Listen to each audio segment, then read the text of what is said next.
Hello, hello, Speed Gaming 5. I am here with Lucian Greeth bringing you P-Train versus EmoSaru for SGLIVE.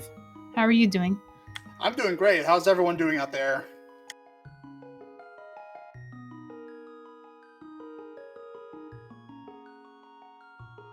Yeah, and tonight we've got a matchup between two titans of the community, between P-Train and EmoSaru. Yeah, as if the entire tournament wasn't Titans. This is the lower bracket and you wouldn't even know it with these runners up here facing each other. Yeah, so we're about to start not too long from now. This is going to be a standard assured boot start, so we call that casual boots, but it also has this modified heart item pool where you don't get heart containers as much as you get heart pieces, and they cap out. You tend to run through the seed with a little bit less health than you might be used to. You can get blue mail, but you can't get half magic, and the bows are non-progressive, which means you get the silver arrows and you can't use them until you find the bow. Yep, and on top of that, swords are capped at tempered. So once you find that tempered sword, the fourth sword is out there, but it turns into a basic rupee pickup. Oh, I also see we're going to have a really fun time on P-Train's side with the sprite that he's using. It looks normal for now, but no, you'll see. EmoSaru, of course, is playing as herself, the EmoSaru sprite. And we see P-Train skate across to Link's house chest, finding some bombs. Taking advantage of the fact that you can still dash through bushes even though you can't press B until you talk to your uncle. I see something's up with Link's head there. Yeah, it's bobbling. That's all right. It's a nice CRT filter P-Train's got going on his screen. Huh. It's one of those things that people usually turn off for pixel lineups, so definitely a bold move to be playing with it on, and goes to show how comfortable he must be with the game. And there's a glove. So it's, man, we have all the things that say don't worry about back of escape. We start with the boots, so you can go there anyway, but 3 bombs and a glove, just in case you missed it the first 2 times. Yeah, bombs, boots, gloves, there is... Yeah. Back of escape is being telegraphed hard. Yeah, of course, back of escape is always in logic. Given that you can just walk back into the escape, walk through with a free light cone anytime during the seed can totally expect you to walk back in to get a glove out of there. Casual boots takes care of that. We don't have to ever do that in this mode. Taking away some of that luck that comes from bomb farming on the enemies. Yeah, that's always one of the big sticking points in a regular standard opening, is trying to find those bombs.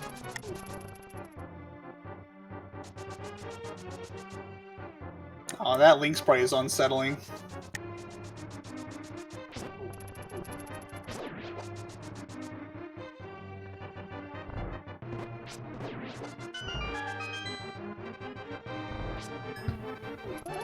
Now we see 2 different strats here. EmoSaru using a more traditional NNG strat, where you kill the guard far from the chest. Normally you would take your boomerang out of that chest and use it to get the key. P-Train is going for a rando strat that forces the key closer to the door, saving a little bit of time when you don't have the boomerang.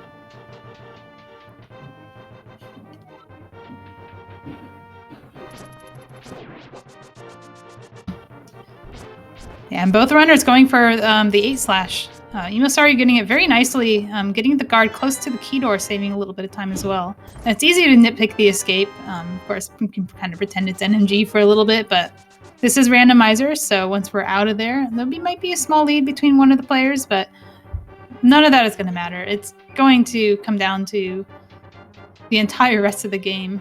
There's a lot more rando to be had, as we see P-Train transition just slightly earlier than Emo. As goes escape, so goes the seed. Yeah, and again, with the Emo taking a traditional NNG route, when you walk across the top, it's a little faster if you don't have the boots. But if you have the boots, it's a little faster to go around the bottom.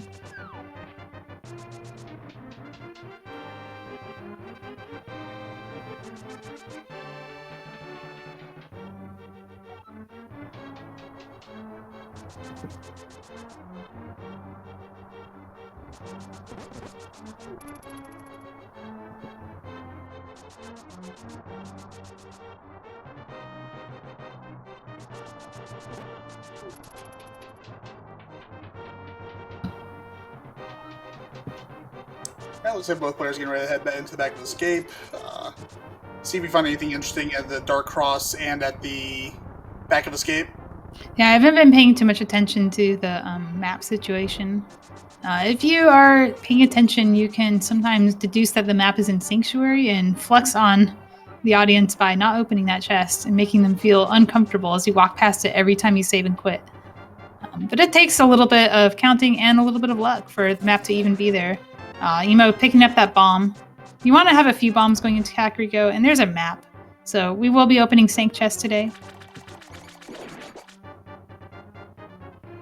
Yeah, no easier way to make the else go, is that right? Then skipping the last chest or two in any given dungeon. It's something you have to be very confident with yourself. And it probably takes longer to check your map or check your menu than it does to just open the chest. So if you're not 100% confident, you might as well just open it. Just one chest apart. Yeah, and oh, sorry. Yeah, just saying both of them taking different routes back up. I actually timed this and it breaks even which one you go to, at least when I do it. Whether you go to the bottom one that you've already bonked or if you go to the top one. I've always been curious about that, and that's good to know. Yeah, I had to time it for a speed run once, and it turns out I can't detect a difference in my rough timing. Oh, look at Emo getting rat frames. You don't need rat frames. I don't know if she actually has them. Normally, Link would be in the pushing animation there, and it despawns the shield, saving 70 frames on text that we don't see in Randomizer. But I'm sure all the NMG runners out there appreciating that. Okay, we got Bonk Rocks, a very easy thing to forget in casual boots. If you're used to... Ooh, Emo is not getting Bonk Rocks. She might loop around and get them later. There's definitely a route that takes you in that direction. But she's going straight for Lumberjack. Yeah, and you come back to Sanctuary so many times over the course of the seed. Yeah, it's super easy to just route in. It's a matter of remembering. I have definitely seen races come down to somebody putting it off for too long, forgetting entirely, and having something like the mirror in it could be very detrimental. It was not this time, so if Emo skips it, it won't be a big deal. And Lumberjack is another one of those that people have a philosophy about. A little bit more inclined to check it in Boots start modes because it's the least available. In Boots, no start modes, like you don't have the boots. People usually wait for the boots, or they'll wait for a mirror and they're checking North Route or something. But it's a little more common to check it in casual boots. And P-Train's bypassing Kakariko, going straight up the mountain to start out. Here we go. So Emo's doubling back, also going to go up the mountain and check Bonk Rocks on the way up. So that's what I meant by there's a route that takes you to Bonk Rocks after the Lost Woods. It's a common route you see in glitch modes when you can just go straight up the mountain. But if you have the mitts or the gloves, you can also just go up the mountain the normal way. It's a little out of logic. And oh, she's not even going up the mountain. She's just doubling back for Bonk Rocks. So it makes me think that maybe she forgot and remembered at Lumberjack. Sometimes seeing that Lumberjack can remind you that you have the boots and that there are other checks locked by the boots and give you the jog you need to come back for it. And looks like there's nothing in the first few checks of the mountain. Just a piece of heart inside Spectacle Rock. I didn't see what was on top of it. I didn't either. Mountain is less... It's a low density play, but it gives you that save and quit point. And with the boots and the sword, you can get spin speed to go up and it doesn't take as much time. Emo finds the bow, the real actual bow that you can fire arrows with, not the silver arrows, in Kakariko Well, while P-Train is going straight for South Shore, taking advantage of those early bombs he found to take care of Mini Moldworm Cave efficiently. Now he's going to go for sword strats here. And that's a good idea because you want to hang on to those boots or bombs early. While Exactly. Although we are seeing the high value fairy pack on the Moldworms that might come into play later. So P-Train's finding goodies here. The flute and the mitts and the bottle. Wow, this is the Kakariko starter pack. He saves and quits. So normally you would check Ice Rod Cave after this, but when you have the flute, you can just save and quit and then check Ice Rod Cave from a flute. at any time you want. So it makes sense to do that. It saves you a few screen transitions. He's also going to check King's Tomb on the way to Kakariko. It's a rare early check. That's a good heads-up play. Meanwhile, Emo has found the mirror. Yeah, both players are being rewarded for their divergence. Emo getting the Master Sword off the bottle vendor on top of the mirror and bow. Emo's, I guess, big gain here is that she didn't climb the mountain without the mirror. So she'll actually get to go all the way to Tower of Hera and possibly kill the boss. I don't think we've seen a map check from either runner. I don't believe so. I think at the point where they decide what dungeon to go to, that's when we'll see a map check.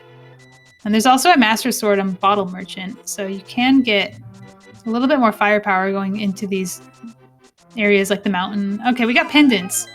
Pendant Hera and Green Pendant Desert. And I believe that was a red crystal at Eastern. Yep, that's what I saw. Nice. And nothing but a boomerang on the race game.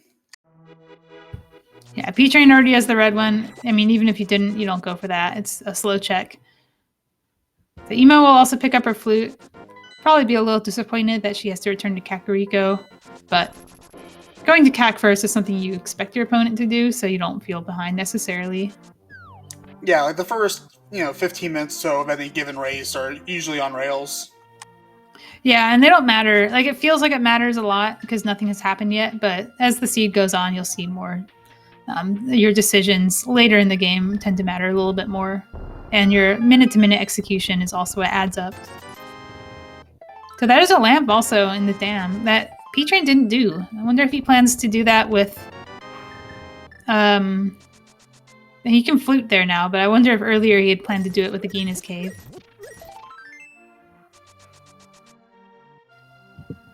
Yeah, P-Train's definitely taking the bolder strategy of the two. Emo's doing a hybrid strat of throwing a bomb over for the last one. Saves a little bit of time, and having already cleared Kakariko, the bombs don't matter as much to her.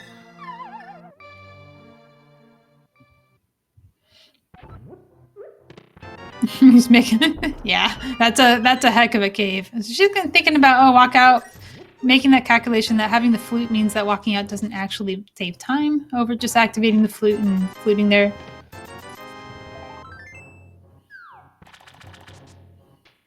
Yeah, with the flute in hand, coming back to Ice Rod Cave is a very easy check to make at their leisure. The flute is another one of those items that devalues P-Train's mountain play, because now that she can just go straight to 1 and backtrack into Old Man Cave, save a little bit of time over climbing normally. Oh, we get simultaneous flutes. Let's go. From either side of the statue. It's like they're serenading each other. P-Train's bird breaks out first. EmoSaru's will be following shortly, and see where they go from here. Yeah, so this is where the fun begins.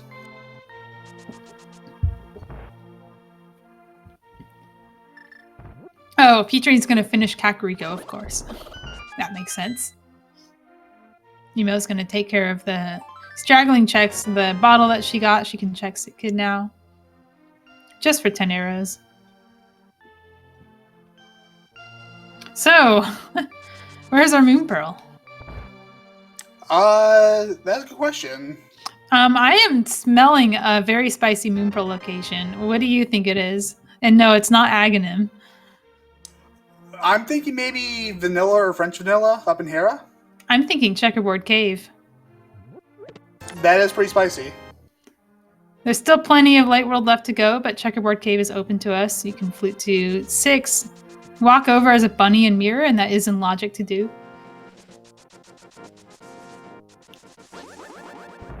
Or even, on that note, going into Mizumai area, then going to Desert Palace.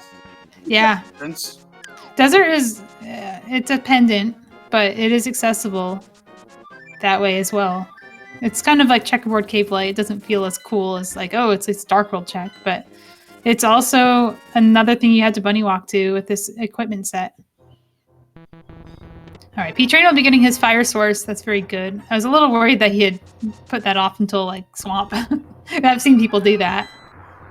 It's a big play when you can get away with it, but if there's something here, you feel a little bit bad. Emo is going for the only crystal in the light world, Eastern Palace. Yeah, and it's 100% in logic, so why not? Now, you saw P-Train pick up a heart piece. It's not something you normally see from high-level runners. In the SGLIVE casual boots hard mode, heart pieces have a little bit more value because you're not going to be finding heart containers on the way. There's only 2 of them, and tank heart, so that's 3 heart containers total. Everything else you're going to get is from heart pieces, so you take those when you can. And look at P-Train going for the spicy play, checking his Dark World map as well, giving us red crystal at Meyer and the last pendant being on Skull Woods. And that is Bombos for Meyer.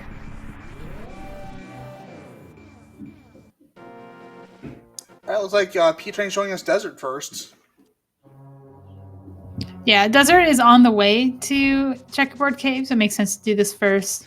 Now, he hasn't been to Eastern yet, so he might plan to turn in that green pendant when he's there.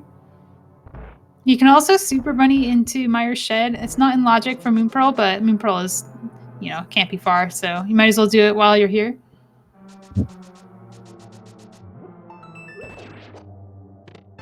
Yeah, and if you're lucky, you find both your items in the front of Desert. Taking 3 tries to get that arrow drop. It's actually a pretty important arrow drop for him if he plans to do land molas, because the Master Sword is not a very good weapon. You can do Fighter Sword damage with a slash. You can do, tempered damage with a spin. But other than that, it's a pretty slow weapon to use. So if he is skilled in the NMG Lambo fight, where you use the bow and the sword, he can get a slightly faster kill.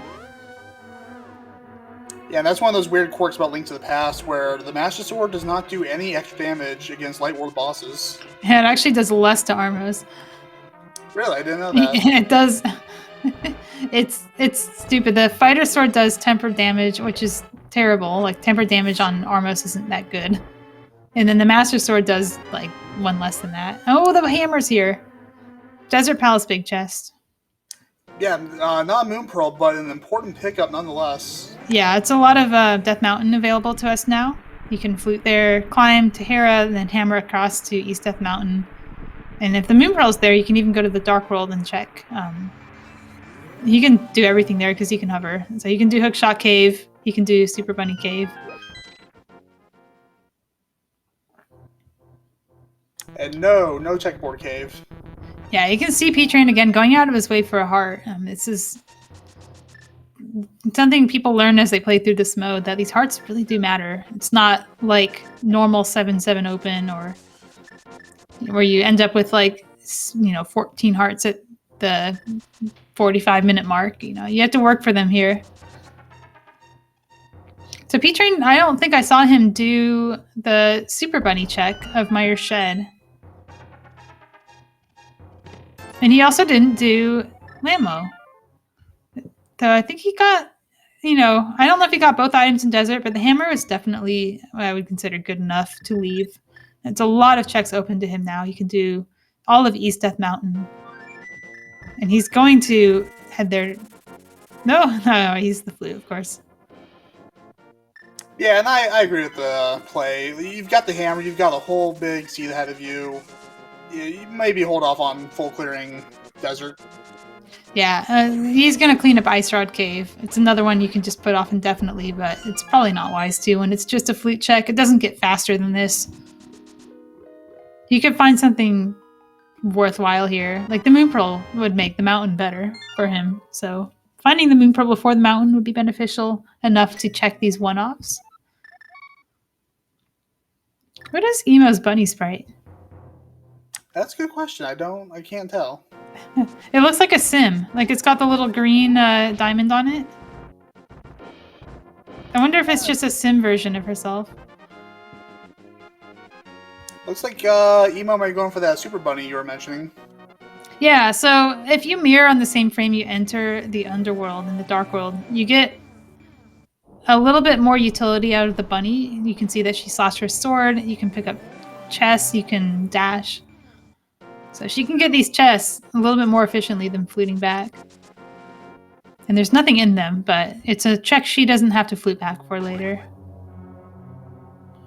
P-Train's probably thinking he'll just do it with Meyer. But he doesn't have the medallion for it, so that could be a while. Most notably, though, Emo has not dipped into Desert Palace. So we'll see if she comes back for that after checkerboard. But given that Agina is still available, if she drops down, this might not. Okay, she's going back into the that portal placement. It's a little sketch, but it's a little bit janky with these portals. Sometimes they let you warp inside of a rock, and then you can walk out of your portal, and the portal's not available to you anymore. She is doing the right thing. She's going to Desert and going to be picking up her hammer. Yep, and P-Train's giving us our first look at East Death Mountain. Yeah, he also didn't climb Hera. It's a pendant. I can't blame him. Yeah, he found one of Hera's 2 items in the lobby. Just kind of hedging his bets. Yeah, was it firelocked? I missed that. I thought I saw a big key on his side. Yeah, he got the big key in the first check, and then the 20 rupees on the lobby. Yeah, that's definitely a decision that can go either way. It's not like you wouldn't climb if it was firelocked, but maybe if he doesn't find anything good here, he did get the tempered sword, which is nice, but it's not the moon pearl. So if he doesn't find the moon pearl here, does he go to Eastern, or does he go back to Hera? That's a good question. Hera's right there. Well, you can double back and get Ether while he's here. Now he's Ether's here, so now he kind of has to. He doesn't have to do it now. He can do Eastern first, which it's a crystal you can just do. It's in logic, makes sense to do that. And then go back up the mountain for Ether.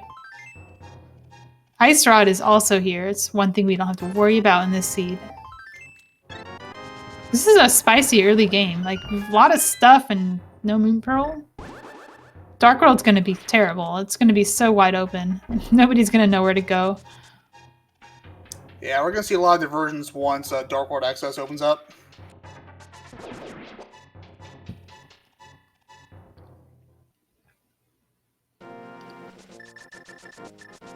Yep, looks like P-Train's making his way back towards Ether Tablet and possibly finishing up Hera.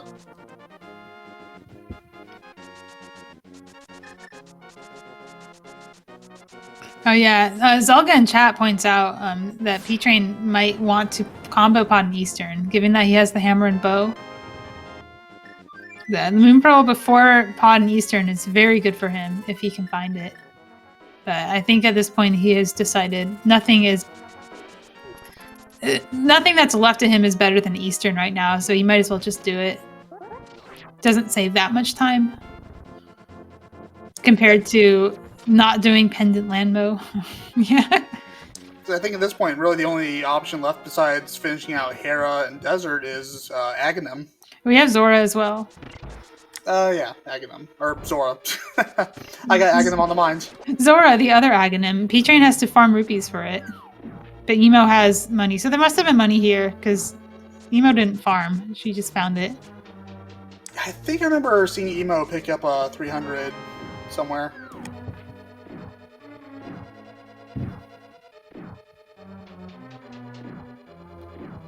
And I definitely get the appeal of trying to hold off on Eastern until you can chain Pod and Eastern together. There is an option available to Emo. I mean, P-Train has already left, but Emo could do Super Bunny Cave. It's not a very efficient check, and it's not in logic for Moon Pearl, but she could do it if she wanted to. You go to the Dark World in the East Death Mountain with the mitts, and you can walk into Super Bunny Cave and just do it normally, and when you fall down that pit, you get Super Bunny. You can open the chest. Yeah, I've been there once or twice. I think I found a Master Sword once I needed for Aghanim. I don't know if that was in logic or not. Not in logic and no glitches, no. Because Super Bunny is a glitch, so, and it's never going to be expected of you to do that, but it is expected to bunny walk, so things like the Hammer and Desert are in logic, Checkerboard Cave are in logic, because you don't need to do any glitches to get to them. In fact, the vanilla game requires you to do what Emo is doing right now, which is to walk onto the mountain and mirror onto Spectacle Rock as a bunny. Right, both items are still at large, so P-Train has to full clear this dungeon. There's no gamble for Eastern. We already found the map and compass. And that does take a little bit of the edge off to know you don't have to make that gamble. I always like saying that too. I like knowing everyone's going to do this. I don't have to worry about somebody who gambles it. It's not a gamble that feels good to do, in my opinion. No, it feels like you're just flipping a coin. Yeah, and especially early on in the game, that's something that can haunt you for the rest of the seed until you're in go mode. You don't do that when you're missing Moon Pearl. Like maybe if you're missing, you have a bunch of stuff left, and Eastern is just one of many things. Maybe you do it, but Yeah, 100% agreed. And it looks like Emo's gonna opt to full clear Hera, so we'll see what the second item is here. Yeah, it makes sense for her to do this. She's already done Eastern. There isn't that much left for her. She still has East Death Mountain. Doesn't know that she's going to find the book there, so this is the best time to do Hera in her perspective.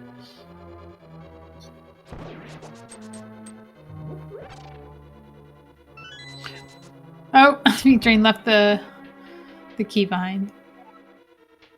Oh, Emo's doing the old box strap for the bomb. It's that like NNG experience. She's been running this game for a very long time. And no Moon Pearl for Hera. She says no to the pendant. Just gonna leave with the 2 items, which can't blame you. If she was gonna do a pedestal play, she would have already done pendant landmo. Yeah, you don't want to be thinking about pendant or pedestal this early. Now, green pendant is very much in play though for Moon Pearl. That would be quite spicy, like you said. Yeah, it wouldn't be last location. I think people would maybe do it before Zora, definitely before Ganon. You always lost location Moon Pearl on Lumberjack or on Pyramid Ledge, right? Yeah, I've been guilty of biting a couple times on a false lead on Aga. Yeah, it's possible to forget you don't have the Moon Pearl and think, oh, it's clearly an Aga seed. It's giving me the lamp and the sword and the cape. And then you just do it, and then you're a bunny and you feel dumb, and then the Moon Pearl's there and you feel really smart. All right, Emo heading to her last checks on the mountain. P-Train doing his last Eastern checks. P-Train is at a decision point now where he has to do something we haven't seen yet.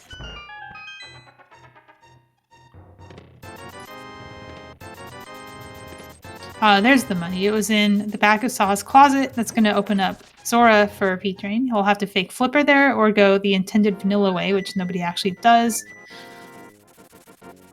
Oh, Emo's not going to be able to bomb jump across. If she saves and quits out of here, it won't matter. But that fairy drop is going to mess up the bomb jump because it sets an altitude value that affects the bomb trajectory. All right, here's P-Train going for Pendant Landmo. I would say of the 3 options he has left to him, this is probably the most appealing, especially if it's an item. There's Emo going for the bomb jump. I hope she knows that it's not her fault that she failed. It's the fairy. Or maybe she dropped and just wants to flute out. I kind of missed if she just dropped on purpose. All right, cleaning up Ice Rod Cave on her side.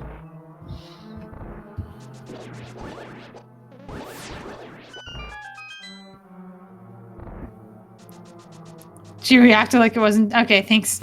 Yeah, it's a little known fact that people know about Haripot Moldorm, where if you get the drop and you catch it midair, it messes up your altitude value and your bomb doesn't work correctly. That can happen here too. Paradox Cave can happen on Hammer Jump Bridge. The fairy sets an altitude variable and doesn't stop setting it because it's just always flying. And even if you collect the fairy, it will still set that value. So you're screwed if there's a fairy. Emo is doing flipper checks. She has run out of nice locations. So she's going to do Zora, which is the last thing in logic in this area. But she can check these on the way as well. Lambo had an item, so this is a density play for P-Train. Gets 2 items out of it. Emo is very lucky that Heart Piece didn't refill her, because if it did, she would have been dunked in the water and not been able to get back into Water Walk state. That would have been unfortunate. Oh, did I miss a clean Ice Rod Landmo from P-Train?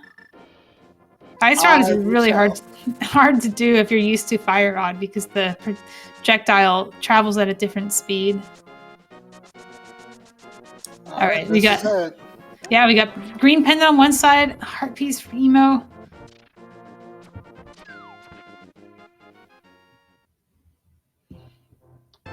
Winner is Green Pendant. Oh! Here it is. Pendant Landmo. I wonder if P-Train feels ahead or behind. Pendant Lambo from Dark World Access. The thing is that Desert gives you the hammer. Nobody wants to do Pendant Lambo after getting the hammer. You can't expect your opponent to do Lambo. Like, you have to know that they did the same thing as you. Yeah, that would be a Galaxy Brain play to carry on the Lambo after picking up the hammer. Yeah, or it's just one of those I already feel behind and the hammer's not good enough because my opponent probably got this a long time ago. But it's early enough in the game that you expect your opponent's probably just doing the light world the same way as you. Where is Emo going? Has she not checked Ether Tablet? She didn't double back. Oh, because she got the bomb jump. Oh, the fairy drop that messed up her bomb jump. Now she has to go back up the mountain for this.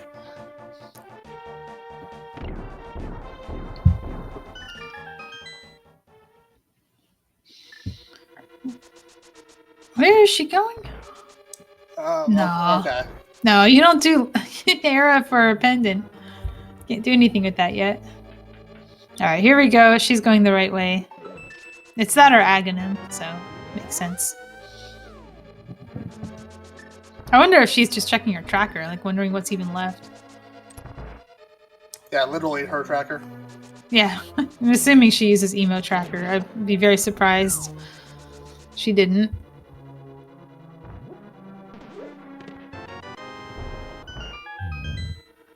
Oh, P-Train's going for one of the hardest hovers in the game. It's a pixel perfect hover. It's basically Hammer Yumpa hovering. It's terrible. There we go. Perfectly executed. Saves a lot of time not having to go through the Bowlock side of pod. You can just walk to the chest while pressing A bunch of times and then mirror out. I'm going to go ahead and say I can't do that. Yeah, most people who can hover can't do that hover. It's a hard hover.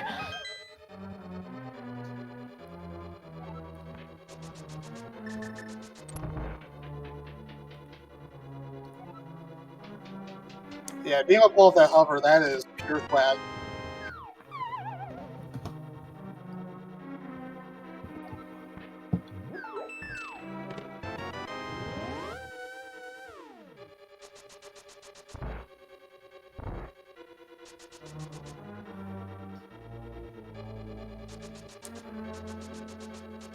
Looks like the Lambos are giving Emo just a little bit of trouble on the target practice.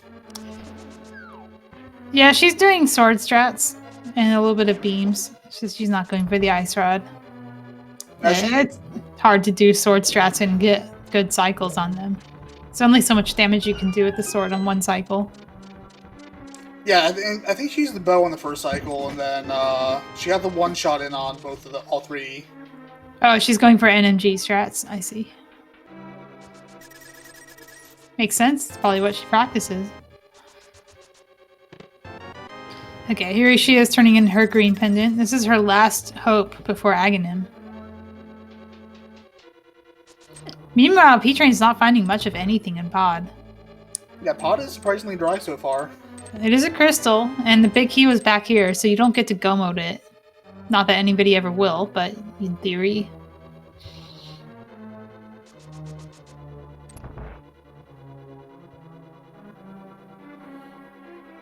Yeah, good shake of the head. Of course, it's green pendant. It's not behind the hammer that was in desert. It's just on the boss. Why would anyone go there? Yeah, I feel like that'd be like almost nobody's. Nobody does that. Of course, in qualifiers, you're probably gonna have that one person who did. Nah, yeah, but in qualifiers, you don't play like that. You just do what you think everyone else is gonna do. You don't. I mean. It looks like a little bit of early divergence on Dark World routing. Emo opting to go South Dark World against the Fire Rod. Fire Rod and Silvers. Ow. P-Train missed. Archery contest is impossible.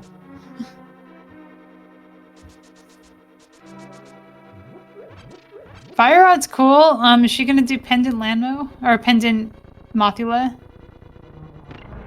You can check Ped when you're there, which is kind of neat. Now, the south to north route is going to be pretty good. Because by the time you get there, you'll have a ability to make an informed decision about whether you actually want to go for pendant bosses or not. Yeah, might be a good idea to warp to Master Grove before you fight Mothula. That way you get that knowledge. Maybe, or you just fight Moth first because Mothula is a little bit more likely to have an item because it can't be a key. But I don't know. You're right. You probably check Ped first. There's a lot of different ways to do Skullwoods when you don't intend to actually full clear it or don't care about the boss. When you care about the boss and you have the fire rod, you just do Moth first. That's a no-brainer. But it's possible to just walk in and get one item and leave. It'd save a lot of time not getting the second item. It's basically like a big left side swamp at that point.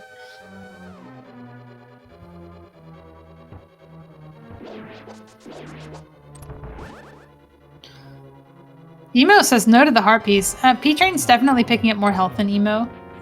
Throughout this run, you can see the difference in their HP, despite Emo having done more checks. Well, at least up until Pod.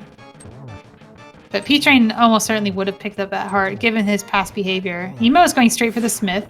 It's right there on the way. You can do it with hammer pegs. You can even flute over the purple chest if you want to. Yeah, doing a smith chain this early definitely is a good play. It's right there. It's super easy to check. There's no better time to do it, except never, so you might as well do it now.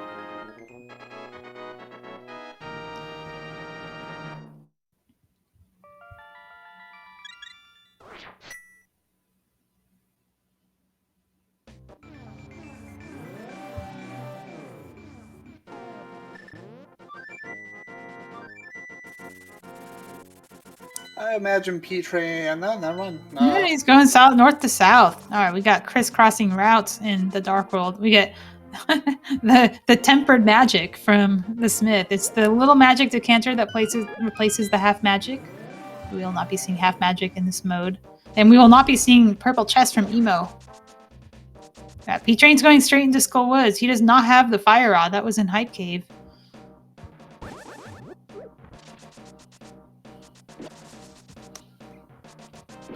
Let's go for the one and done. No, he's going to go to the middle first. Boring.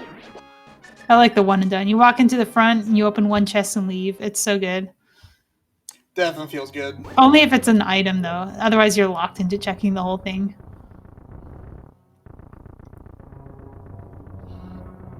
Yeah, that Link sprite is never going to stop being unsettling for me. What if I told you there was a way you can shuffle Link sprite to animate randomly? Oh, it's Bombos in Skull Woods. That's required. It's the Meyer medallion. Ooh, that's a... Mirroring in the Lost Woods sucks, by the way. There's so much geometry that you can't predict. Yeah, you go... I think P-Train's doing a one and done. He's just starting in the middle, so he's checking Ped to see if he actually cares about Moth or not. We'll see if he leaves. I would be tempted to leave and not do the rest of the Skullwoods checks. That's a shield. We don't care about those. It's not even going to be a real shield. It's going to be 20 rupees. Or 5 rupees? It's 5 rupees in this mode.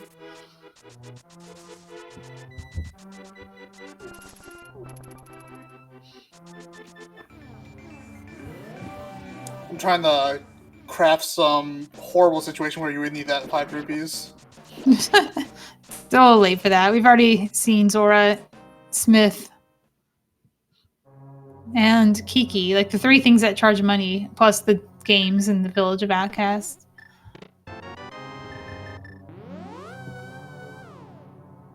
Maybe they really need potions. Lots of potions.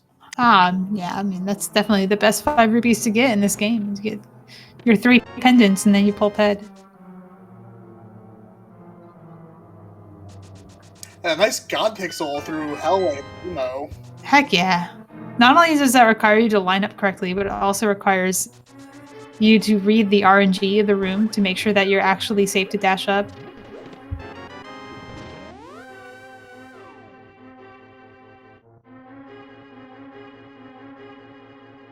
P-Train says no to bomb jumps, yes to hovering. Magic powder. So she could check that if she wants to. if she does the purple chest, she can do them together. Hopefully, for her sake, that doesn't lead her away from Skull Woods, because Skull Woods does have a required item in it. I missed. Did P-Train go into Skull Woods and get the second item? I believe he did. I did not check to see what it was. He must have, because he didn't go to the back.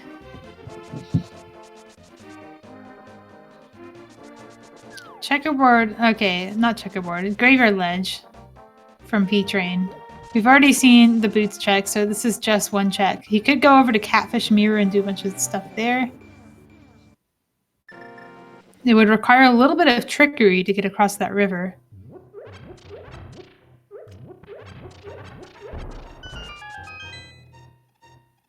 It's just another bottle of flippers in the big chest of Thieves Town. Very required. Given that Thieves Town's a crystal, I don't see P-Train missing out on those. Yeah, he'll definitely come around to those sooner or later. We're close to talking about Go Mode. We need the Cane of Samaria for Mire and Turtle Rock, and we need potentially Quake for Turtle Rock. We don't know yet. And then we need the Hookshot for Swamp. Oh, P-Train doesn't have the Fire Rod. I talked about this earlier. Thanks, chat. He came from North, so he didn't get the Fire Rod that Emo has in Hype Cave. Cannot do the rest of Skullwoods, but he found, presumably, the important part. Maybe there's something else there, too.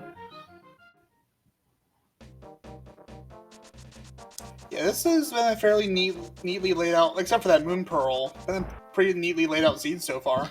The Moon Pearl is awful, but at least he got some good stuff on the way. He got the hammer and the mitts, the bow. The game didn't have to give you a bow right away, but it did, and that's nice.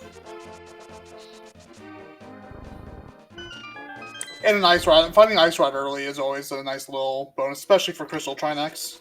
Yeah, we know that. I mean, there's a good chance we get to Go Mode TR, given that one of our Go Mode items is either the TR Medallion or Cane of Samaria. The only thing that would prevent us from Go Moding TR is if the Hookshot is there.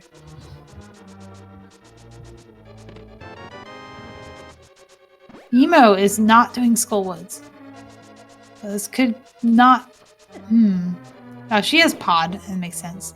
You can always come back. It's not that hard to return to Skullwoods when you have the mitts. So this doesn't necessarily spell doom for her. It just means that she'll also be full clearing Pod, which nobody skips that in the seed.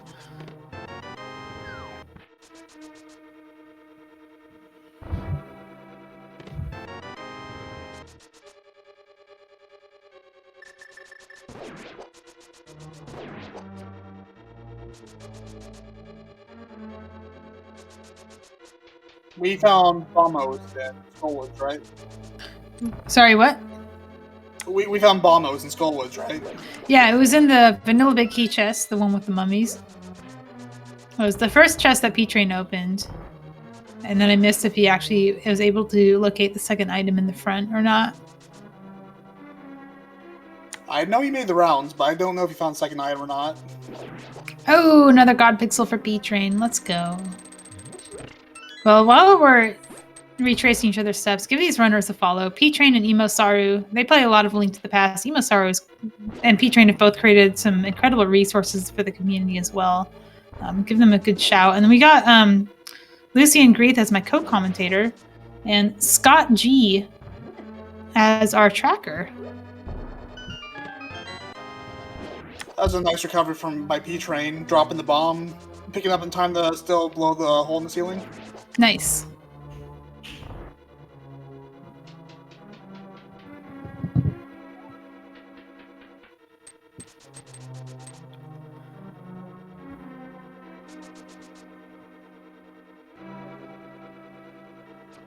Yeah, so right now, not a whole lot going on. Both racers are just retracing each other's steps. Yeah, we got crystals to do. No time to waste here. We could go to...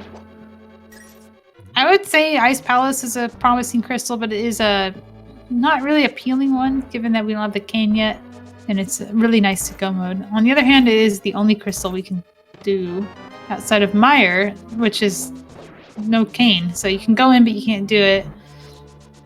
Swamp you could do without the hook shot if you really wanted to, given the flippers are here, but I don't know. I don't see anyone doing that. So I think Ice Palace or some kind of overworld is going to be our next play. Yeah, hookshotless swamp is always a bold play. It's usually a last location. Yeah, I played one seed once where the hammer was in the first chest of swamp, and that was horrible. I saw a League seed today where you had to go in without the hammer to find the hook shot in the first chest, and then leave and get the hammer.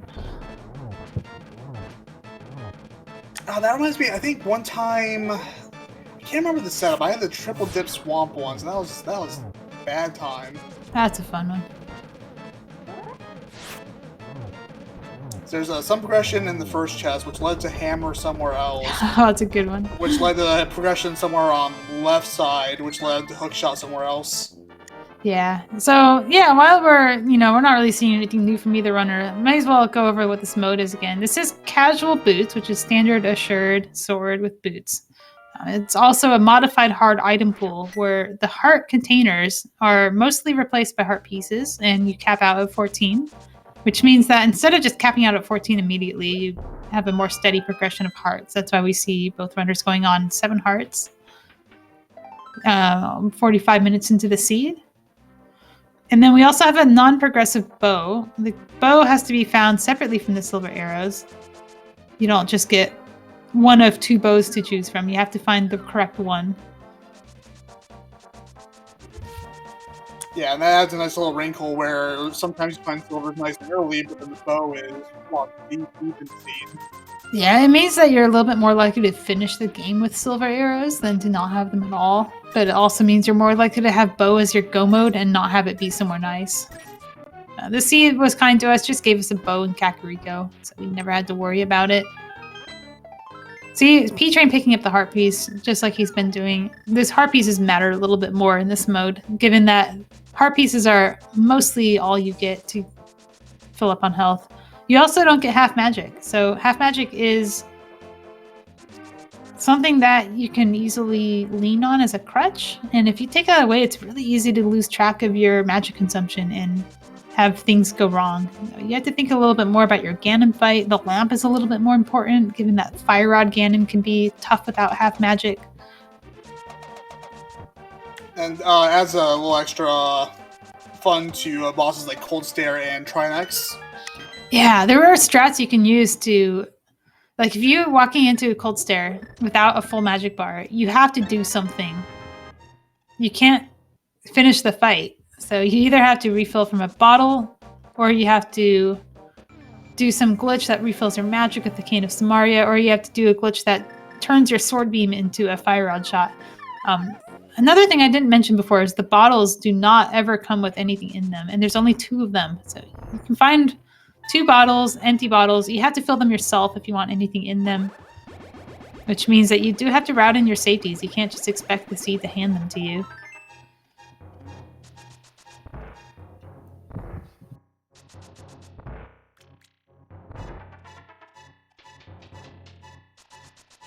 Alright, looks like we're getting back point here in just a moment where we'll see some more divergence. See if P-Train goes for the purple chest. Interesting that we saw Emo mirror and leave, not picking up the purple chest. Purple chest is easy to get to. If she decides to do a Skullwoods, she could come back for it, but they're in different directions, so I don't expect both of those to come together. P-Train has... What is he doing? I think he's going to mirror and flute the purple chest over and then do dig game. I'm not sure what his plan is with regards to dig game. Oh, he did dig game. We saw him pick up the heart. Yeah, looks like he's going to be doing his South Dark World checks along with the purple chest, which is pretty good routing. Yeah. There are benefits to going north to south versus south to north. North to south, he did have the awkward situation where you had to do dig game first, because the dig game won't work if you have a follower. Even if you leave the purple chest behind, he won't let you dig. So he had to do that first and lose a little bit of time backtracking. That purple chest will not be picked up. What is going on? All right, Emo, first one into Ice Palace. but behind on Cane of Samaria. So she might be ahead on the progression of the seed, but she is missing a crucial item that she will need for Misery Mire.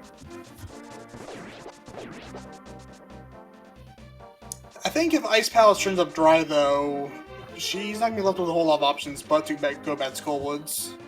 Yeah, that's true. It's a little more concerning if Ice Palace is not dry, because that could lead her astray. It might be hard for her to go back to these isolated checks in the Dark World.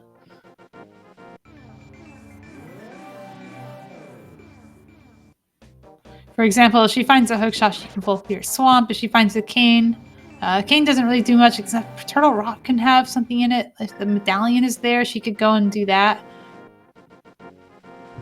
Bombos tablet for P-Train. That's something we didn't see from Emo either, because she went south to north. Yeah, nothing to note, just big red. Yeah, Bombos is a hard one to route in. If you're going to use the flute to turn in the purple chest, you're going to be in the wrong world to check that. So P-Train's north to south will allow him to check Bombos tablet a little bit more efficiently than if Emo were to do it separately. She would probably do it near Swamp. So if she gets the hookshot, she'll go to Swamp. And we know hookshot's not at Bombos tablet, so she's not going to be forced to go there by itself anymore. And P-Train's going to be picking up his Fire Rod and Silver Arrows. Alright, Emo going for the Ice Palace Bomb Jump. Rarely seen tech in Randomizer, given that we can Icebreaker. Icebreaker requires the Cane of Samaria, which we do not have. Yeah, talk about a technique that was just rendered almost obsolete by the advent of Icebreaker. You'd say obsolete, but there are going to be seeds where the cane is there in Ice Palace, and if you don't know how to do Ice Palace Bomb Jump, you are doing a very inefficient, terrible route through ice that the vanilla game requires. What is this swimming spray on P-Train's side? It's just his head. Oh my goodness. It's funny you mention that, because I have found Cane of Samaria on the other side of the Icebreaker room. I can't with this swimming sprite. P-Train, what are you doing? This sprite is all kinds of unsettling. This is, by the way, what it looks like when you take Zelda into the water, if you've ever done that. No, I have not. I'm trying to think of, what is this? There's a speedrun that does it. I'm trying to think of what it is.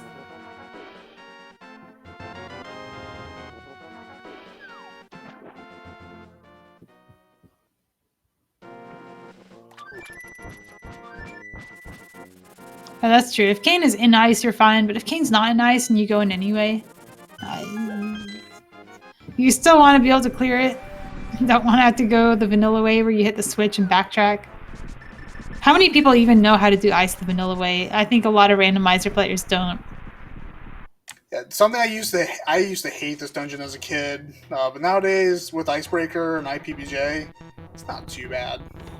It's a really fun dungeon. There's a lot of different ways to route it using the techniques available to us today. P-Train doing his Mire Shed that he didn't do earlier. And EmoSaru did this with the mirror earlier using a Super Bunny glitch. So now P-Train has to make a dedicated trip to Mire to check it. And here's another bomb jump from Emo. This is something you do when you don't have the hook shot.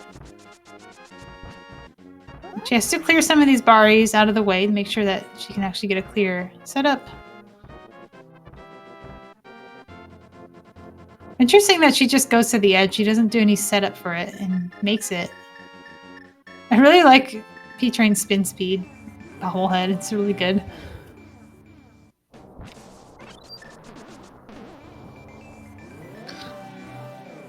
Yeah, coming in the Ice Palace without Hook or Cane, the hookshot bomb jump is not tech I'm familiar with, but... Speaking of doing things without hookshot, P-Train is going to Dark Death Mountain, and I believe he fully intends to do Hookshot Cave in its entirety. Given that hookshot is potentially one of our go mode items, this may be a time cost for him, because if Emo is in hookshot go mode, she doesn't have to do those checks at all. She only has to do the first check that you can bonk into in Super Bunny Cave. Ether for TR. So P-Train will open it. He can't do it yet. He doesn't have the cane.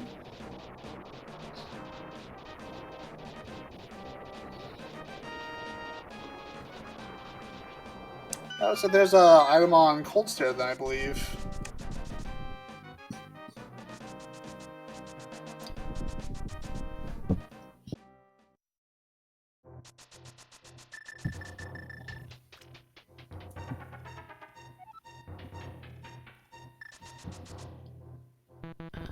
Super Bunny Cave. This is something we could have done with the Super Bunny a long time ago. Didn't have anything in it though, so it would have been a time cost if you attempted it. Oh, here we go with the magic management. So Emo doesn't have the Bombos medallion, so she actually has to farm magic before Cold Stare. It's a little extra time that P-Train won't have to spend. She picks up just enough magic pots that she can pick up these and know that she has enough. P-Train's about to go for the hover of Hookshot Cave.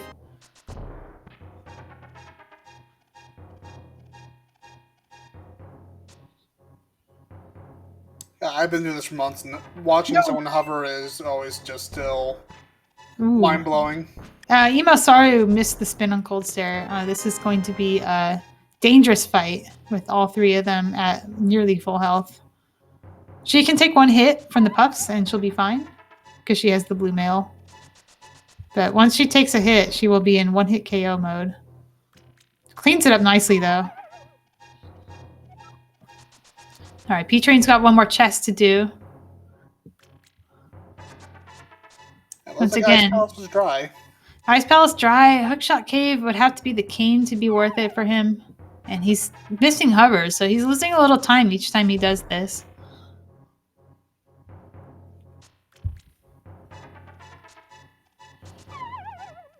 Oof.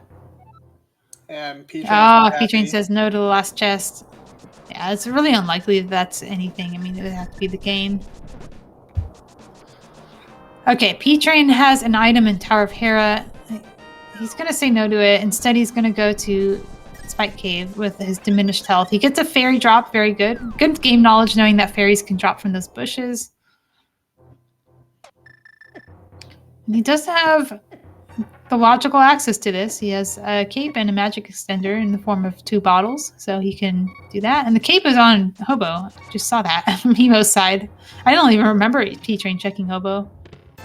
I think he did it right after Bombos, I think, or before it. Oh, did he mirror there? That makes sense.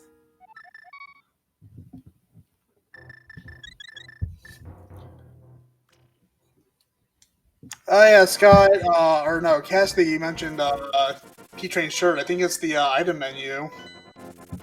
Yeah, so we got, that's called P-Train Tracker. You just press start and you get P-Train Tracker.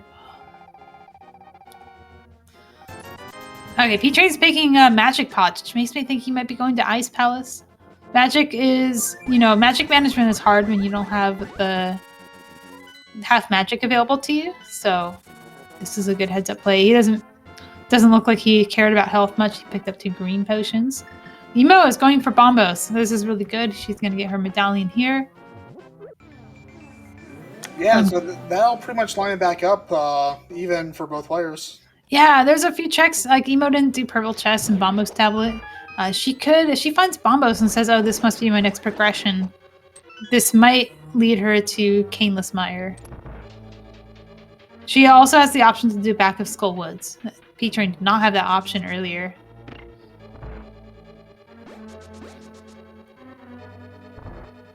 Yeah, and it's looking like Emo's opting to do front of Skull rather than going for Mothula.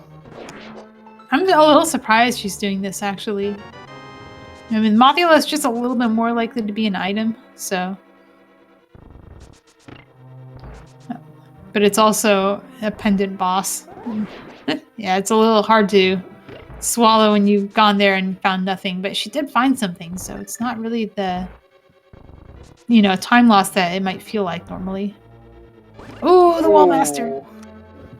Ah, she got hit into the Wall Master. She's gonna go for that big key check. She got the big key in the pop prison room.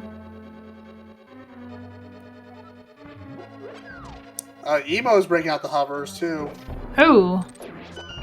The problem with hovering in this room is those mold worms will just always camp the spot. Yeah, like, Trolldrum taught his children well. People don't even hover that in the one-hit KO speedrun because those Moldorms will just always be waiting for you on the other side.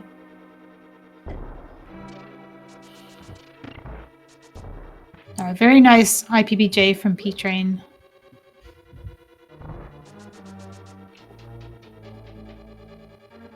Looks like Emo's saying no to Moth as well.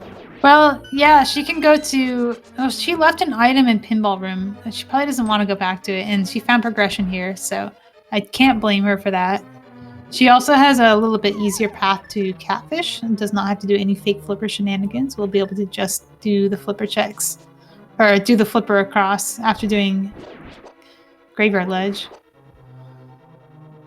Alright, P-Train also doing the bomb jump here. The worst part of this bomb jump isn't setting it up, it's getting those barries out of the way.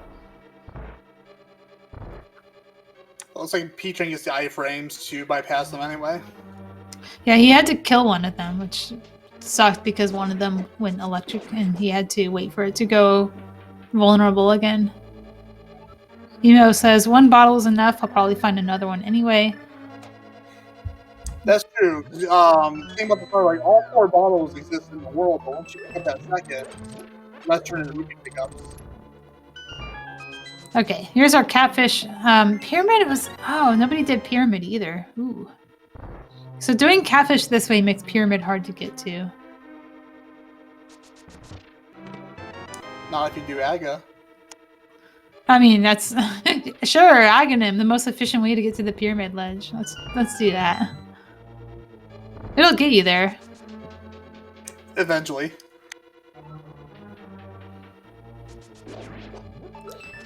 Alright, is this our first Catfish from Emo?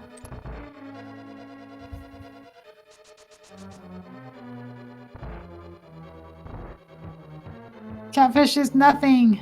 Emo has done everything in this area, so she's just gonna flute away. If I'm not mistaken, P-Train has not done Zora yet. Am I right about that? Or did he do that with the Hobo check? He probably didn't, right? Because Hobo was just a mirror over. Yeah, I don't think I saw him head up to the waterfall area or Zora. So P-Train has the opportunity to do Catfish into Zora and check the pyramid on the way, which Emo orphaned by doing it this way. Emo is going back to Skullwoods. She's running out of good options, so she's going to start doing these pendant dungeons.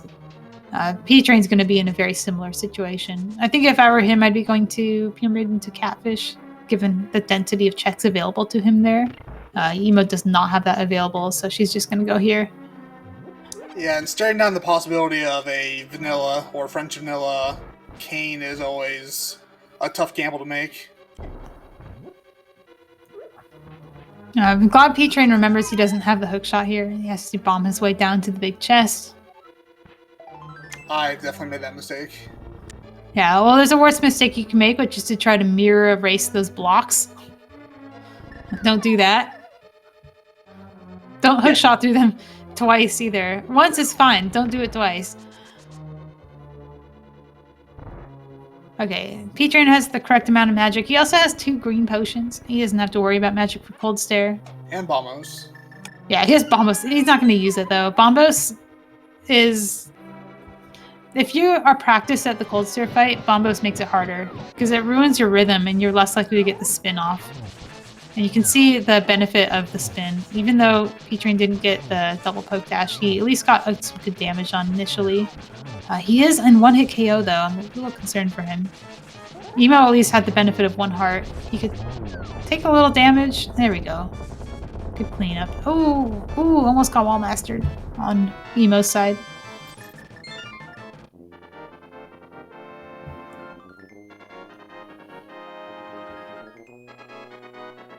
Alright, and that is P-Train's 4th crystal.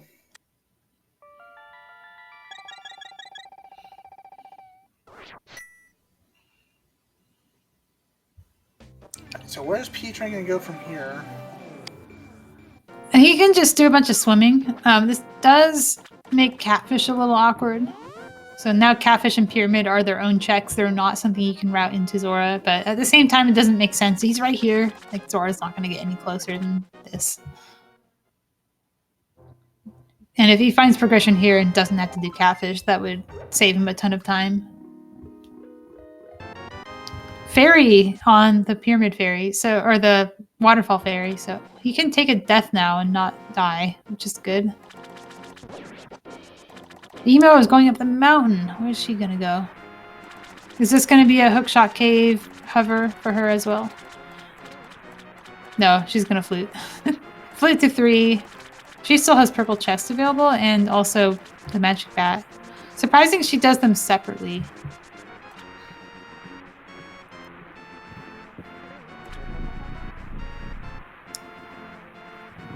So where all do we have left?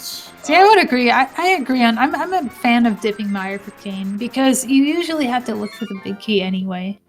It doesn't take that long to get back to. And if you're proficient at Mire 2, it doesn't even take that long to go into. Yeah, she has. Emo has basically put purple chest into a deep grave. P-Train, fluting to 6. He's going to make the play into Misery Mire. Yeah, at this point, I don't think there's a whole lot left. This is that phase in the seed where the game just throws you so many terrible options. You just throw darts at them and see what sticks, and don't really have that much available in terms of smart routing available to you. You just have to do stuff until you find something. It never feels good to play a seed like this.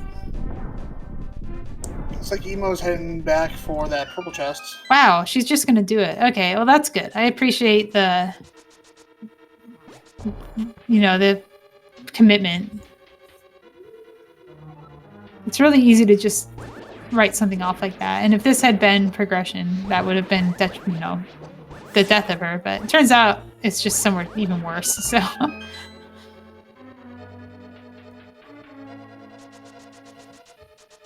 And I think she wants to do Bombo's tablet as well. So she's gonna, instead of fluting, she's gonna walk there and then mirror. When she mirrors near the purple chest guy, a version of him that gives you the item is gonna spawn in because the game hasn't had a chance to actually figure out you don't have it. And then she can do Bombo's tablet after. Ooh, I just thought, what if Kane is in front of Swamp and Hookshot is on something like Vitreous? Oh yeah, I mean, it could just be Hookshot and Swamp. Like, Emo is in a good position to do Swamp right now. In fact, I think if I were her, I would just go in right now and then do Pyramid into Catfish.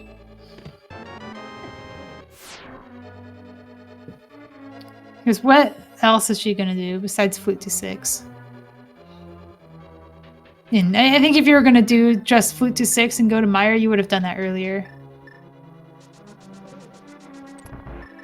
Alright, she's going back into the Dark World. That's a sign that she intends to do one of those two things. Either going to Swamp or just go straight to Pyramid and Catfish.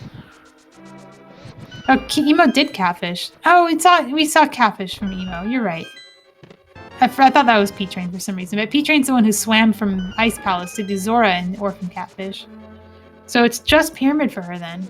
She doesn't have anything to link this with. So she's doing Pyramid. Yeah, it's the only thing left in this area for her.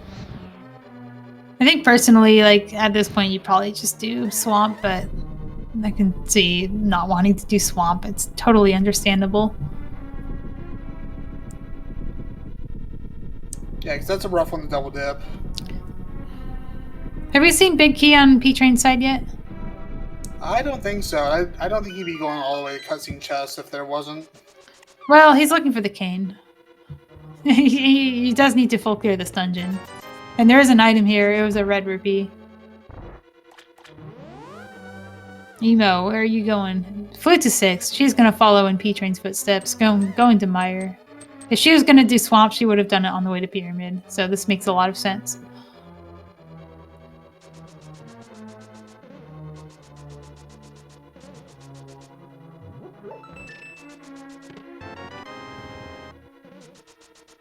She doesn't have enough magic. Oh no. Oh no. Oh, she's gonna flute away. She'll probably buy something. There's magic in desert. I don't know if that really saves time. That's a bummer. I wonder if she's just gonna write off Mire and do Swamp instead.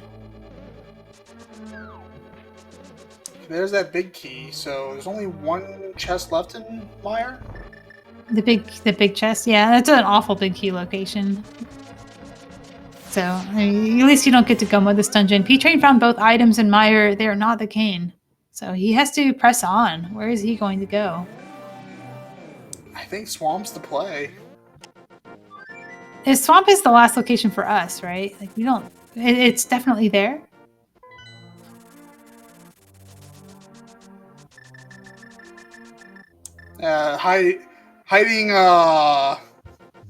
Hiding progression in the first chest or the front of Hookless Swamp is just mean. Yeah, it was pretty mean. P-Train does have to go to the back of Skull Woods because he didn't have the chance to do this earlier. Emo will have the chance to hover Hookshot Cave and potentially get the chest that P-Train didn't get, and that could be the Cane of Samaria, but it won't lead to the hookshot. So there's only so much benefit she can get out of that. She can get some good knowledge. If she gets the cane there, she can go mode TR. She's going to run into the same problem she had in Meyer. She can't open TR. Oh, no. She doesn't have enough magic.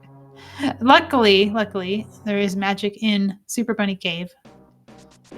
That's fortunate. And so we know the cane's not in TR because it can't be in TR. So going in there, she's going to have to go through that portal again and open TR later. It's not at the end of the world.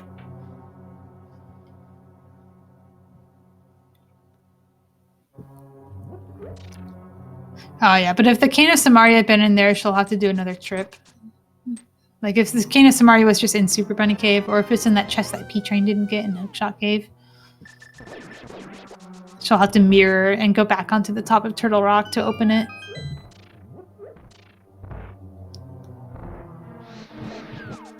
Alright. I hate that Bari so much.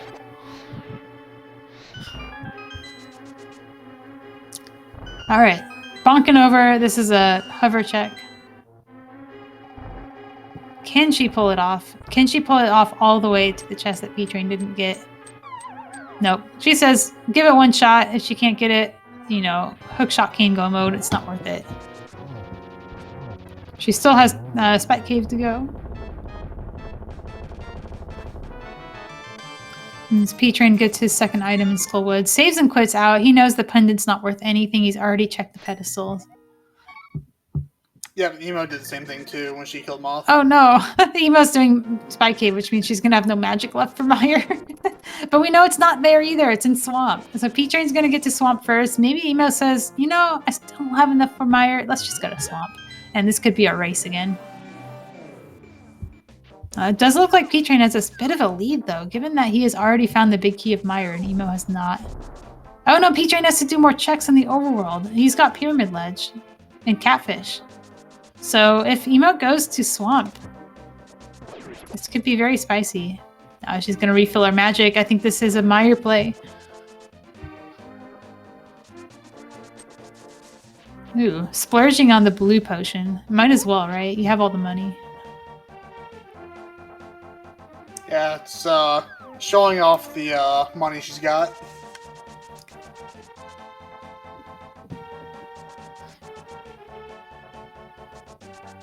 Yeah, I believe we saw both items in Hera. I saw it. To answer Vortex, I do believe we have seen both items in Hera. I think Emo made the trip up.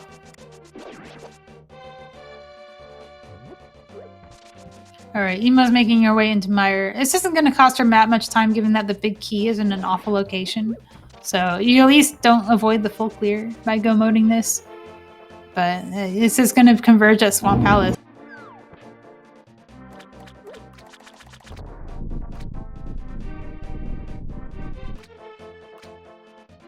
Yeah, even freeze-framed, that sprite is just all kinds of terrible.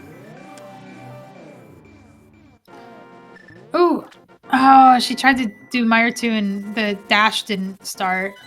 Sometimes you just press A and Link doesn't dash and it's really obnoxious. But she cleans it up nicely. And P-Train is going into Swamp. I think this is probably his last location. It's definitely ours. We're running out of ideas here. P-Train's in a bit of a lead though. First one into Swamp Palace. For real this time. Yeah, at this point, I'm not running a tracker, but I assume this is just about it.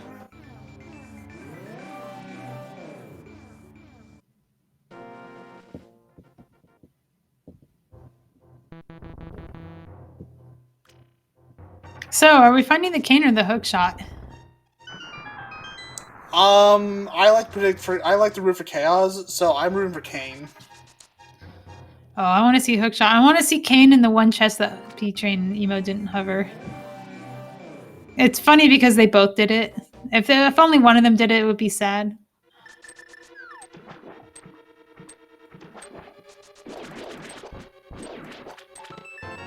Oh yeah, King's Tomb and Bonk Rocks are available very early. This is a boot start mode, so casual boots, and among some other item pool modifications make the game a little bit harder. Means that Bonk Rocks is available right away, and then King's Tomb, they got mitts early, so they were able to check that as well. Yeah, I think mitts are either in Kakariko or Mini Mortarworm. Oh man, if you find the cane here, like let's say that had been the cane that P-Train just picked up, would he just leave, or would he just keep going? He'd probably keep going, right? Yeah, I would do that. A big part of the investment of going into Swamp is doing the whole lever pulling shenanigans, and you don't want to waste all that effort by leaving and then only finding the hook shot was just here the whole time.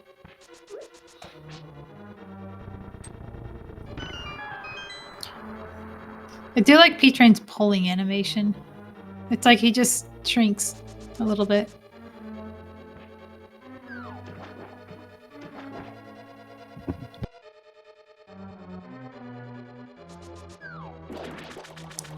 I've been wondering this entire time. I think something like P-Train's sprite was used during the April Fool's Festive Randomizer earlier this year, wasn't it? Something happened with the sprites. I don't remember the specifics. Kane is here in Swamp. That's disgusting. I called it. Oh, P-Train leaves. Let's go. Ah, yeah. So it's interesting because he's so deep into Swamp, but he really doesn't want to do left side Swamp when the cane is probably just sitting in Turtle Rock. We know it's not Meyer, but it could still be Pyramid Fairy as well. That's just pretty bad. Oh man, Pyramid Fairy cane would be very bad, or Pyramid Fairy hookshot. Alright, he's gonna clean up Meyer first. It does give him that Pyramid Fairy option when he's in with TR. There's no benefit to doing it later. Given that he has that full health and magic, this makes the dip a little bit more efficient. He can do Meyer 2 quickly. He can even potentially find arrows in TR to refill after unleashing a bunch of arrows in Vitreous. With silvers, though, it shouldn't take too many arrows, should it? No, I mean, you use more arrows in the silvers fight than you do in the normal wooden arrow fight. Because the normal wooden arrow fight, you do like 3 on the last eyes, and then you do 8. It's a little bit more with silvers. But then, of course, you're left with fewer arrows, but they're silver arrows, so they have a little bit more value to them. Yeah, it looks like Emo is making her way to Swamp now. I don't think any of these runners is thinking about arrow routing, though. This is a randomizer seed. It's making you go to Swamp without the hook shot.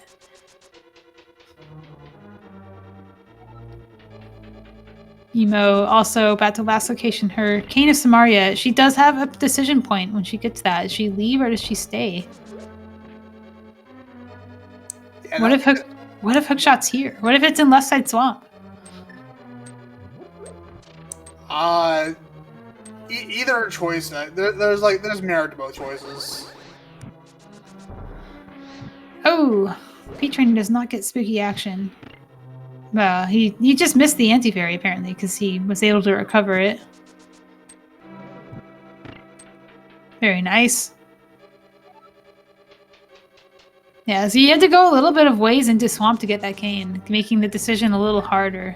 Like, if it's in the first chest, you could maybe mirror out and leave, but, like, you're deep inside, and left side Swamp is pretty close to you. It's pretty tempting to check that. Oh, look at P-Train just going for the NMG strat regardless of having silvers. Perfect fight. It does not get much better than that.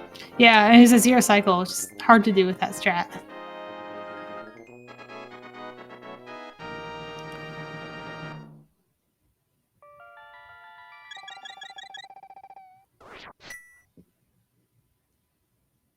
And so I imagine P-Train heads up the mountain to Sugar Rock at this point. That's the only thing he has left. You can do that or go back into Swamp. He doesn't have any other choices. Pyramid Fairy. And if it were me, oh, sorry, go ahead. You definitely do Pyramid Fairy before Swamp, right? If you have left Swamp. Yeah, because the time investment to go back in the swamp that you're not 100% sure you can clear to double dip swamp would be bold. And it would also be, I guess, what I would consider a losing play is you've made the decision to leave Swamp, and assuming your opponent made the same decision you're just giving that time back to them. If the opponent didn't make the same decision and decided to go to the left side, you've already lost if the hook shot's there. And if the hook shot's not there, you've already gained time on them. So you don't need to keep pushing that advantage. Emo is pressing on to left side swamp. Let's go. Okay, we got Divergence here. This is a sizable lead for P-Train if hookshot's not here, but if the hookshot is here, it's a sizable lead for Emo. Yeah, this is the game-making play here. Potentially.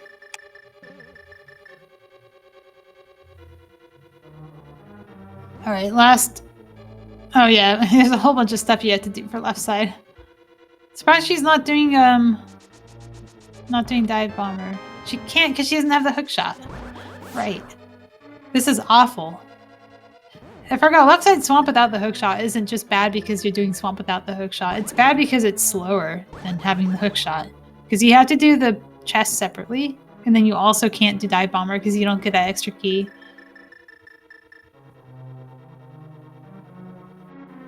And P-Train's being forced to take the slow way around for this room. Hey, at least he remembers.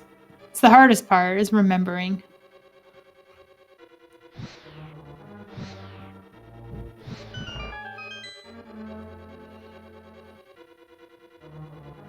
Well, at least he didn't, the hover chest wasn't it, right? So, Emo saved a little time not hovering the 3 chests. P-Train saves a little time not hovering the last one. He does have to walk out. He could do some damage boost strats, but at this point you might as well just mirror.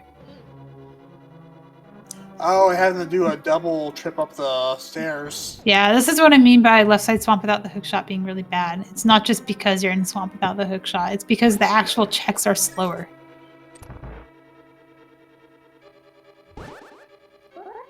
And God help you if the big key is here. Nice hammer dash, though. Might as well do it with style, right? Oh, it's not here. No, dude, it's in TR. All right, P-Train in the lead.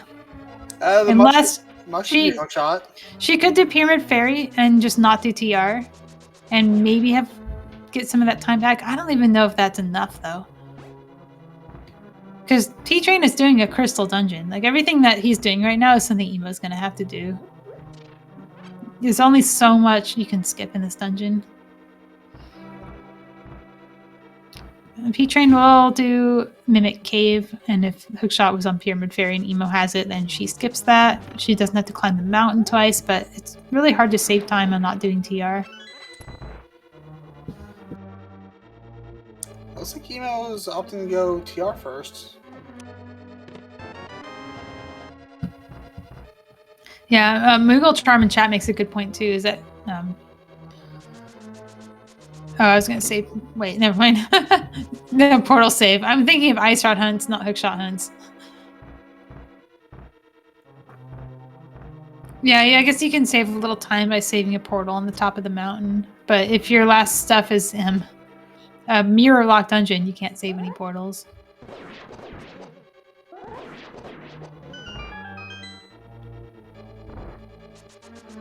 Yeah, Emo's just going to TR, so it's...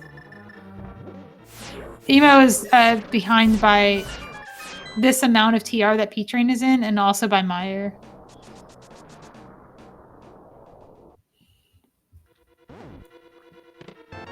Hook shot, big chest. P-Train didn't do Mimic Cave, right? No, I didn't. Good. See Mimic Cave. It is faster to do the big chest first. If the big chest is an item, you don't have to do Mimic Cave. Mimic Cave is a much slower check. If neither of them is the hook shot, then you lose a little bit of time. But given how few checks are left to them, it makes sense to just go for the chest that's faster first. But Emo did the correct play of, you know, she was already behind. She doesn't know this, but she was already behind P-Train. And Mimic or Hookshot in Swamp was the only thing that probably could have pulled her back. That or Pyramid Fairy. And unfortunately it didn't pay off, but there is an alternate world where it did. And, you know, this play makes a lot of sense. Yeah, it's a definitely a good Hail Mary play. Ooh, P-Train's getting bullied by this Helmosaur. He doesn't actually have to do Laser Bridge. So, that's nice. It's not common that you get to see that.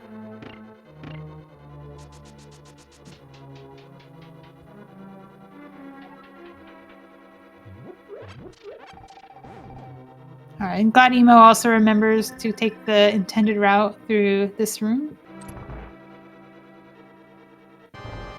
Interesting for her, she doesn't know it's here. Neither of them knew it was here because Pyramid Fairy was available to them. But P-Train was probably worried about Swamp a little bit more than Emo is because she's already done it. A very clean Trinex fight from P-Train. And finishes off with a double spin and a slash on the head without even flinching. Very good fight.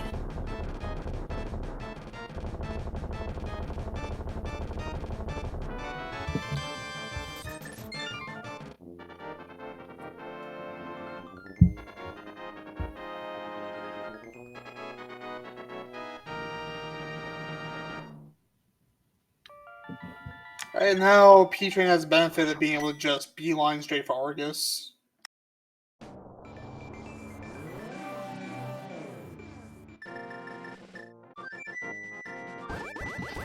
Yeah, we are not quite in BK guessing mode, but we're coming up on it soon. P-Train still has to clear up a dungeon.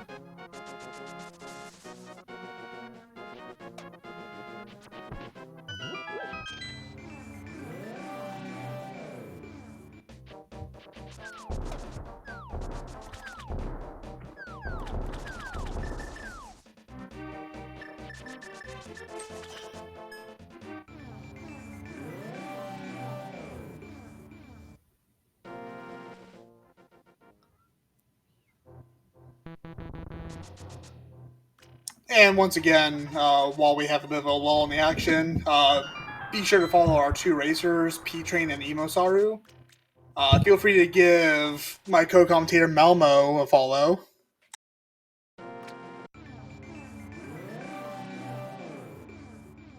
And Scott G239 on tracking, the unsung hero of the game every time, is the tracker. Be sure to also give my co-com Lucian Greeth a follow.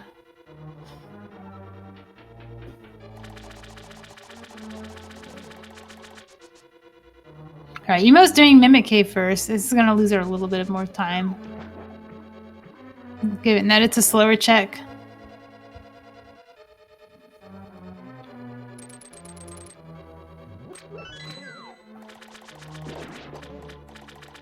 Ten bombs.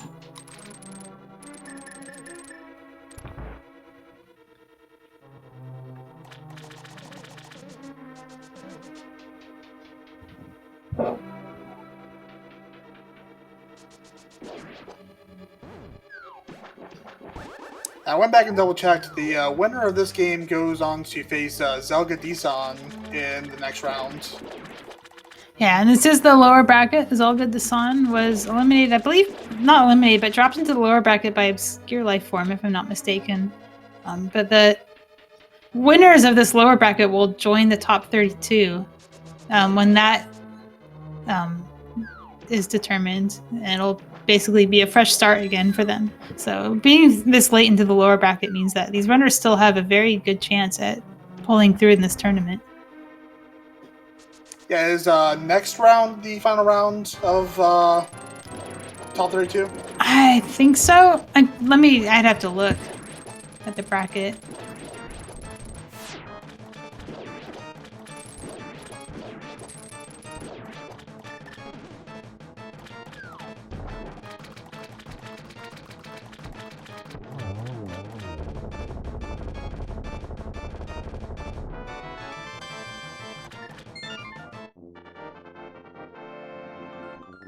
All right, everyone in the chat, we're on our way up to Ganon's Tower. So keep your guesses in the chat.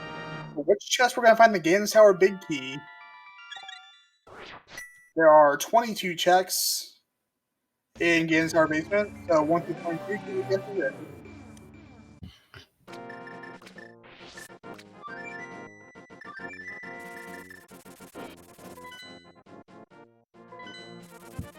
And you're correct. The next round, Zelda Dasan versus the winner of this match will be competing for a spot in the top 32.